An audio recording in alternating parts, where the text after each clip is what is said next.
¿Qué tal, estudiosos del derecho? El día de hoy hablaremos de un tema muy importante en el ámbito jurídico y que se les va a interesar. Se trata del derecho económico. Pero primeramente, ¿qué es el derecho económico? Escuchemos las definiciones de los siguientes autores y démonos una idea de ello. Según Darío Munera Arango, el derecho económico es un conjunto de principios y de normas jurídicas que regulan la cooperación humana en las actividades de creación, distribución, cambio y consumo de la riqueza generada por un sistema económico. Por otro lado, la definición de Queiroz Nogueira, la cual considero más completa, nos dice que el derecho económico como la rama del derecho cuyas normas y principios tienen por objeto la organización, disciplina y control de las actividades económicas del Estado y de emprendimientos privados en lo tocante a la producción, a la circulación y al consumo de la riqueza, tanto en el ámbito interno como en el ámbito internacional. Con esto podemos definir al derecho económico finalmente con que es el conjunto de normas específicas de regularización, cuyo objeto o finalidad es enmarcar los comportamientos económicos de las personas físicas o morales, tutelando intereses generales con criterios de economicidad y simplificación en el contexto de un mercado zonal o tratado de libre comercio. En resumen, estas definiciones nos apuntan a que el derecho económico tiende a 1. Organizar la economía macrojurídica a nivel zonal. 2. Asignar al Estado un poder regulador eficiente. 3. Fomentar los mecanismos del mercado. 4. Buscar conciliar intereses generales con los privados, nacionales o extranjeros.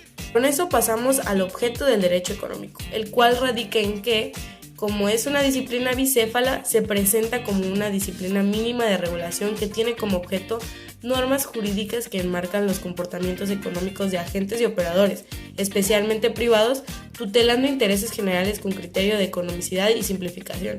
En esta nueva etapa de subordinación del Estado al mercado, el perfil del nuevo derecho económico es el de facilitar y estimular la actividad económica, mandatos burocráticos ni decisiones discrecionales, promoviendo la autorregulación y la intersubjetividad de las personas morales o físicas que operan el qué, el cómo y para quién producir. Eventualmente tenemos a los sujetos, los cuales como centro de imputación de derechos y obligaciones para el derecho económico son los agentes económicos en general.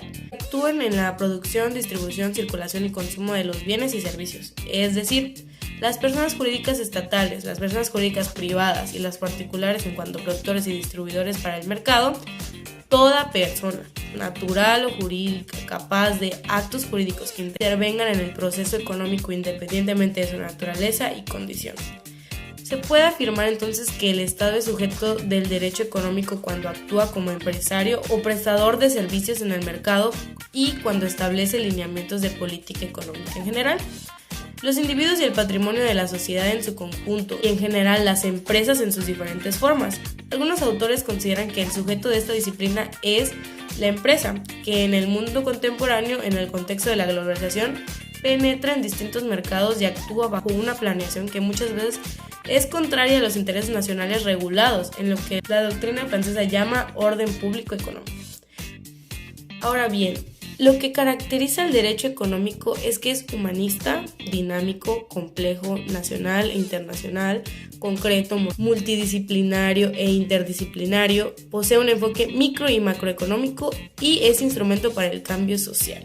Primeramente, es humanista porque tiene como centro al hombre y no tiene relación con otros ajustes económicos de carácter estructural. Es dinámico porque en el proceso de la globalización las normas cambian y se adaptan a los cambios tecnológicos y productivos. Ese dinamismo es distinto a la globalización, por tanto, los subsidios para impulsar a las pequeñas empresas y a los productores agrícolas serán dinámicos y oportunos para los países en desarrollo, mientras serán desleales e injustos para los productores de los países desarrollados de la pista rápida de la globalización. Su complejidad se basa en que el derecho económico contemporáneo muestra facetas duales.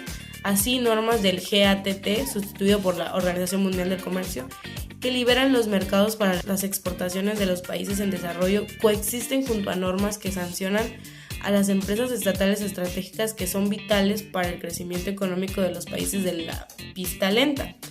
Es nacional e internacional porque al menos en México se conforma por normas internas, artículos 30, 5, 25, 26, 27 y 28 de nuestra Carta Magna. Por normas zonales, los capítulos del TLCAN, que ahora es TEMEC, que otorga trato nacional, trato de nación más favorecida y principio de transparencia a las empresas y ciudadanos de Estados Unidos y Canadá en el territorio mexicano. e internacional, las normas del Fondo Monetario Internacional, la OMC, la OCDE, Organización para la Cooperación y el Desarrollo Económico, etc., que encuadran los comportamientos de gobernantes y gobernados en México. Es concreto, pues su basamento constitucional y sus legislaciones secundarias se aplican a relaciones económicas que tienen como escenario el territorio nacional y zonal. Lo teórico en el derecho económico se plasma en los objetivos metajurídicos que están en los sistemas de economía mixta, como el vigente formalmente en México. El término multidisciplinario hace referencia a que el derecho económico puede ser analizado desde diferentes áreas del conocimiento humano, es decir, por su misma naturaleza presenta implicaciones de tipo económico, jurídico, político, etc. Ello plantea el principal problema en las negociaciones internacionales, que es el lograr armonizar las diferentes posturas e intereses de los países que en ellas intervienen, por los aspectos antes señalados. Interdisciplinario, porque como síntesis de la economía y el derecho, las normas del contenido económico requieren un abordaje no formalista y esencialmente realista y sociológico. Así, una norma que devalúa la moneda no puede verse solo como una medida que fomenta exportaciones, sino como una decisión de política económica que expropia a los sueldos y salarios de las mayorías y afecta los ingresos para educación, vivienda, salud y alimentación. Finalmente, una característica, pero también un tema interesante, es su instrumento para el cambio social. Destacaremos que no todo derecho económico es por sí un instrumento para el cambio social. La liberación abrupta de las importaciones de productos no necesarios que consume divisas y plantas nacionales no puede ser vista como una norma que impulse el cambio social. En cambio, una norma que protege a los consumidores, que protege al empleo productivo y que fomenta la expansión de industrias nacionales, conforma una norma de contenido económico que impulsa, dinamiza un cambio social que conceptuamos como una transformación productiva que genera crecimiento económico sustentable con equidad y justicia social. En resumen, las características del derecho económico obedecen a la concepción que se tenga tanto en la economía como del cometido que se asigne al derecho como disciplina de control social. Con esto terminamos finalmente con este tema, tan extenso como emocionante. Gracias por llegar hasta aquí.